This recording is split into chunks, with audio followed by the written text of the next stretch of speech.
இந்தாங்க உங்க keys. டோரோட key, லாக்கோட key, எல்லா கீஸும் இதுல இருக்கு. எல்லாத்துக்கும் மார்க் இருக்கு.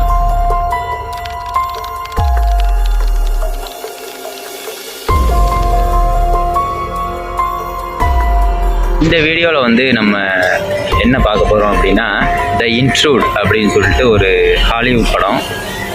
இந்த படத்தில் இது வந்து ஒரு சஸ்பென்ஸ் த்ரில்லர் கேட்டகரியில் வந்த ஒரு படம். 2019 வந்து ரிலீஸ் ஆகிருக்கு. நான் 2 நாளைக்கு முன்னாடி அதை பார்த்தேன். அந்த படம் நல்லா இருந்துச்சு. அந்த படத்தை பற்றி பேசலாம் அப்படின்ட்டு ஒரு ஐடியா. ஒன்லைனு ஸ்டோரி எக்ஸ்ப்ளனேஷன் என்ன அப்படிங்கிறத பற்றி பேசிட்டு நம்ம வீடியோவை முடிச்சுக்கலாம். ஒன்லைன் என்ன அப்படின்னா, ஒருத்தன் ஒரு வீட்டை விற்கிறாங்க. ஒரு கப்புள்ஸ் வந்து அந்த வீட்டை வாங்குறாங்க. அந்த வீட்டை அவங்க வாங்கினதுலேருந்து அவங்களுக்கு வந்து பிரச்சனைகள் ஆரம்பிக்குது. அந்த பிரச்சனையை கொடுக்குறது வந்து அந்த வீட்டோட ஓனர். அந்த பிரச்சனையிலேருந்து அவங்க எப்படி மீண்டு வந்தாங்களா இல்லையா அப்படிங்கிறது தான் இந்த இன்ட்ரூட் படத்தோட ஸ்டோரியோட ஒன்லைன். இந்த வீடு சேல்ஸ்க்காக ரொம்ப நாளா இருக்கு. ஸோ கிடைக்குமா இல்லையான்னு தெரியாது. ரொம்ப ஆசைப்படாத. Okay okay. ஆனா இன்ட்ரூட் அப்படின்னா என்ன அப்படின்ட்டு நான் தமிழில் இது போட்டு பார்த்தேன். மீனிங் என்ன அப்படின்னு பார்த்தேன். அது வந்து ஊடுருவி அப்படின்னு வந்துச்சு.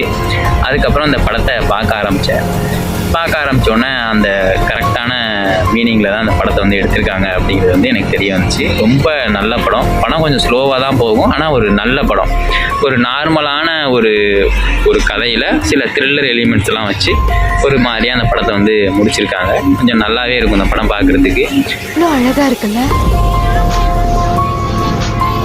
இதோ வந்துட்டோம். இப்போ இந்த ஸ்டோரியோட எக்ஸ்ப்ளனேஷன் என்ன அப்படின்னா, ஒரு கப்புள்ஸ் இருக்காங்க. அவங்களுக்கு வந்து புதுசாக கல்யாணம் ஆகிருக்கு. 2 பேருமே வேலைக்கு போயிட்டுருக்காங்க. ஒரு சிட்டி பேஸ்டு லைஃப் வந்து வாழ்ந்துக்கிட்டு இருக்காங்க. அவங்க கொஞ்சம் அவுட்டரில் போய் கொஞ்சம் கிராமப்புறமாக கொஞ்சம் வாழ்ந்தால் நல்லாயிருக்கும் அப்படிங்கிற மாதிரி ஆசைப்பட்றாங்க. அதுக்காக எங்கேயாவது வீடு இருக்குமா அப்படின்னு சொல்லி பார்த்துக்கிட்டு வர்றாங்க. அப்படி பார்க்கையில் ஒரு வீடு வந்து பார்க்குறாங்க ஒரு இடத்துல. அது கொஞ்சம் அவுட்டரில் இருக்குது, கிராமப்புறமாகவும் இருக்குது. இடம் ஸ்பேஸும் நிறையா இருக்குது. வீடும் பெரிய வீடாக இருக்குது. அதை சுற்றி தோட்டம் அமைக்கிறதுக்கான இடங்களும் வந்து இருக்குது அப்படிங்கிற மாதிரி அதில் போட்டிருக்கு. ஆபத்துன்னு சொன்னா கூட யாரும் வரமாட்டான் போல இருக்கு. அவ்வளோ தூரம் இருக்கு. எவ்வளோ அழகா இருக்குல்ல. போய் அந்த இடத்த போய் செக் பண்ணுறதுக்காக போகிறாங்க. ரொம்ப ரொம்ப கிராமப்புறமான ஏரியாவாக இருக்குது. அவங்க நினச்சதை விட அதிகப்படியான ஒரு கிராமம் சூழ்ந்த ஒரு இடமா அந்த இடம் இருக்குது. ஒரு வீடு இங்கே இருக்குன்னா இன்னொரு 1 கிலோமீட்டர் தள்ளி தான் இன்னொரு வீடு இருக்குது. ரொம்ப பக்கத்தில் வீடுகள்லாம் இல்லை. ரொம்ப ஸ்பேஸும் ரொம்ப அதிகமாக இருக்குது. போய் செக் பண்ணி பார்க்குறாங்க. விலையை வந்து சொல்கிறாரு அந்த வீட்டோட ஓனரு. போய் வீட்டெல்லாம் சுற்றி பார்க்குறாங்க. வீடும் பிடிச்சிருக்கு. பட்டு ஒரு அதிகப்படியான விலையாக இருக்குது. இந்த வீட்டை நம்ம வாங்கணுமா? 3.5 மில்லியன்ஸ் இருந்தால் அந்த வீட்டை நான் வித்துருவேன். அவ்வளோ உங்ககிட்ட இல்லைன்னா என் டைம் வேஸ்ட் பண்ணாமல் இங்கிருந்து கிளம்பிடுவேன். அப்படின்னு சொல்கிறாரு. பரவாயில்ல, நான் உங்களுக்காக வந்து இந்த விலைக்கு குறைச்சி தர்றேன் அப்படிங்கிற மாதிரி சொல்கிறாங்க. வாங்கிட்டு அந்த வீட்டு வந்து சில மாற்றங்கள்லாம் செய்வாங்கள்ல, தங்களுக்கு பிடிச்ச மாதிரி சில மாற்றங்கள் செய்கிறதுக்காக அந்த வீட்டை வந்து பெயிண்ட் பண்ணுறாங்க. சில விஷயங்களை வந்து செய்கிறாங்க. அடிக்கடி வந்து இந்த வீட்டோட ஓனர் வந்து அடிக்கடி வந்து பார்த்துட்டு போகிறாரு, எப்படி இருக்குது இந்த வீடு என்னன்னு. அவருக்கு வந்து அவங்க நினைக்கிறாங்க இந்த வீட்டை பிரிகிறதுக்கு வந்து அவருக்கு மனசு இல்லை போல், ரொம்ப கஷ்டப்படுறாரு போல இருக்குது அப்படிங்கிற மாதிரி நினைக்கிறாங்க. ஏன் இன்னும் இந்த வீட்டை வந்து பார்த்துட்டு போகிறீங்களா என்ன ஏதுன்னு விசாரிக்கையில் அவரோட பொண்ணு வந்து கலிஃபோர்னியாவில் இருக்கிறதாகவும் அங்கே வேலை பார்த்துக்கிட்டு இருக்கிறதாகவும் ஒரு பர்மனெண்ட்டாக ஒரு வீடை வந்து பார்த்துட்டு அதுக்கப்புறம் தன்னை அங்கே கூப்பிட்டுக்கிறதாகவும் சொல்கிறாரு. அது வரைக்கும் நான் இங்கே ஒரு ஹோட்டலில் தங்கியிருக்கேன் அப்படிங்கிற மாதிரி சொல்கிறாரு. இந்தாங்க உங்க கீஸ். டோரோட கீ, லாக்கோட கீ, எல்லா கீஸும் இதில் இருக்கு. எல்லாத்துக்கும் மார்க் இருக்கு. தேங்க்யூ. ஃபாக்ஸ் கிளப் உங்களுக்கு சொந்தமாயிடுச்சு. அதுக்கப்புறம் தன்னை அங்கே கூப்பிட்டுக்கிறதாகவும் சொல்கிறாரு. அது வரைக்கும் நான் இங்கே ஒரு ஹோட்டலில் தங்கியிருக்கேன் அப்படிங்கிற மாதிரி சொல்கிறாரு. இந்த பணத்தையும் கொண்டு போய் கொடுத்து தான் அந்த வீட்டை வந்து கலிஃபோர்னியாவில் வாங்க போகிறோம் அப்படிங்கிற மாதிரி அவர் வந்து அந்த வீட்டோட ஓனர் வந்து இந்த கப்புள்ஸ்கிட்ட சொல்லிவிட்டு அடிக்கடி வந்து பார்க்குறது, ஏதாவது கேக்ஸு இந்த மாதிரி ஏதாவது தின்பண்டங்களை வாங்கியாந்து கொடுக்குறது, கெட் டுகெதர் மாதிரி மீட் பண்ணிக்கிறதுங்கிற மாதிரி இருக்குது. அப்படியே இந்த படம் வந்து போயிட்டு இருக்கு. ஐயோ, இப்பதான் வீடு மாதிரி இருக்கு. தேங்க்யூ. ஏதோ நான் சொன்ன மாதிரி ஆப்பிளும் இருக்கு, பம்கினும் இருக்கு. ஒரு கட்டத்தில் இந்த வீட்டோட ஓனர் வந்து அந்த வீட்டை விற்றதே மறந்து அது வந்து தன்னோட வீடு தான் அப்படிங்கிற மாதிரி ஒரு மென்டாலிட்டிக்கு போயிடுறாரு. எப்படி அப்படின்னா, அவங்க சில விஷயங்களை வந்து பெயிண்ட் அடித்து மறப்பாங்க. அந்த விஷயங்களை அவர் அந்த பெயிண்ட் அடிக்கிறது வந்து அவருக்கு பிடிக்க மாட்டேங்குது. வந்து சத்தம் போடுறாரு, இது ஏன் வீடு, நீ எப்படி வந்து இந்த பெயிண்ட் அடிச்சு மறைக்கலாம் அப்படிங்கிற மாதிரி ரொம்ப அரகண்ட்டாக வந்து அவங்கள்ட்ட வந்து சத்தம் போடுறாரு. அப்போ வந்து ப்ரோ இந்த மாதிரி இந்த வீட்டை நீங்கள் விற்றுட்டீங்க, இதுக்கு நான் காசும் பே பண்ணிட்டேன், இந்த இருக்கு பாருங்கள் நீங்கள் விற்றதுக்கான அந்த அக்ரிமெண்ட்டு அப்படிங்கிற மாதிரிலாம் சில டாக்குமெண்ட்ஸ் எல்லாம் காமிக்கிறாங்க.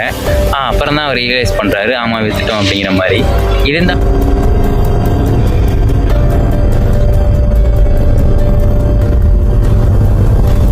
இருந்தாலுமே அவருக்கு வந்து அந்த வீட்டில் வந்து ஒரு ஆணி அடிக்கிறதோ, இந்த கேமராவெலாம் ஃபிக்ஸ் பண்ணுறதுக்காக ஆணி அடிப்பாங்க, இந்த மாதிரி விஷயங்கள்லாம் வந்து அவருக்கு சுத்தமாக பிடிக்கவே இல்லை.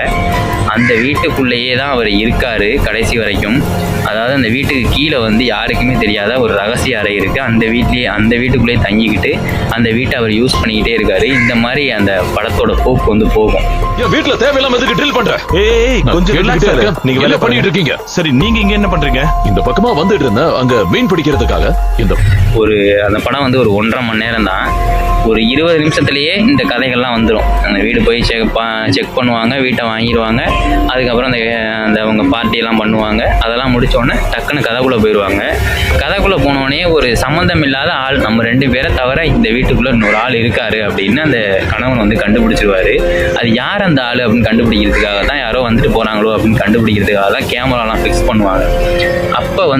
அப்பையிலேருந்தே அந்த மிஸ்ட்ரி வந்து ஸ்டார்ட் ஆயிரும், ஒரு த்ரில்லர் வந்து ஸ்டார்ட் ஆயிரும். நமக்கும் வந்து புரியும், யாருனோ ஒருத்தன் இந்த வீட்டுக்குள்ளே வந்துட்டு போயிட்டு இருக்கானோ அப்படிங்கிற மாதிரி நமக்கும் தோணும்.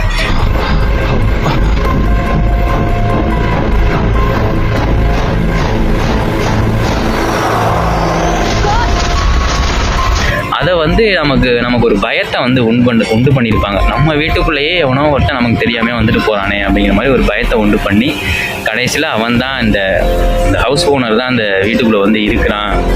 அவன் வந்து ஹோட்டல்லாம் தங்கலை, இங்கே தான் தங்கியிருக்கிறான், இந்த வீட்டை ஆக்கிரமிப்பு பண்ணுறதுக்காக வந்து இங்கே ஊடுருவி இருக்கான் அப்படிங்கிற மாதிரி அந்த கதையை வந்து கொண்டு போய் கடைசியில் அவங்கள கொல்றதுக்கே முயற்சி பண்ணுவான் அந்த கப்புள்ஸை.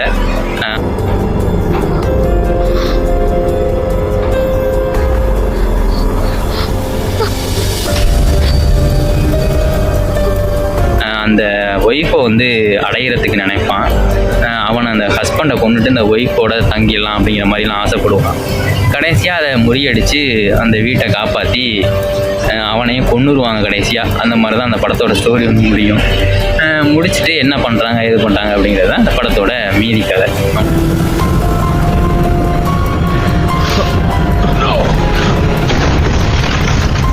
அவனை கொண்டுட்டு போலீஸில் கம்ப்ளைண்ட் பண்ணிட்டு அந்த படத்தை சுபம்னு போட்டு முடிச்சுடுவாங்க. இந்த மாதிரி தான் அந்த கதையோட போக்கு இருக்கும். கடைசியில் இடையில ஒரு 20 நிமிஷம் தாண்டினோன்னு ஆரம்பிக்கிற அந்த ஒரு த்ரில்லர் எலிமெண்ட் வந்து கடைசியாக இவன் தான் வந்து இந்த மாதிரி செய்கிறான் அப்படிங்கிறது தெரிகிற வரைக்கும் நமக்கு ஒரு பயத்தை உண்டு பண்ணிக்கிட்டே இருப்பாங்க. அது வந்து இந்த படத்தோட மிகப்பெரிய ப்ளஸ்ஸு. அந்த அளவுக்கு ஒரு நல்ல படம். நிறைய பேர் வந்து இந்த படத்தை வந்து பற்றி யாரும் பேசியிருக்க மாட்டாங்க, பேசவும் இல்லை.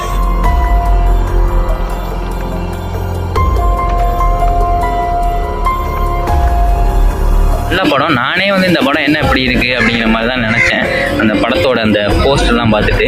பட் அந்த படத்தை பார்க்க ஆரம்பித்தோன்னே ஒரு நல்ல படத்தை தான் பார்த்துருக்கோம் அப்படிங்கிற மாதிரி ஒரு ஐடியாவில் இதை நம்ம மக்களுக்கு சொல்லுவோம் அப்படிங்கிற மாதிரி இந்த வீடியோ வந்து மேக் பண்ணியிருக்கேன். தமிழ் டப்பில் இருக்குது, போய் செக் பண்ணி பாருங்கள்.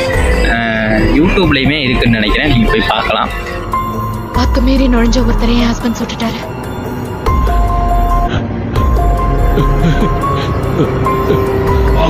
இருக்க தகுதியானவங்க இல்ல. செத்து தொலை.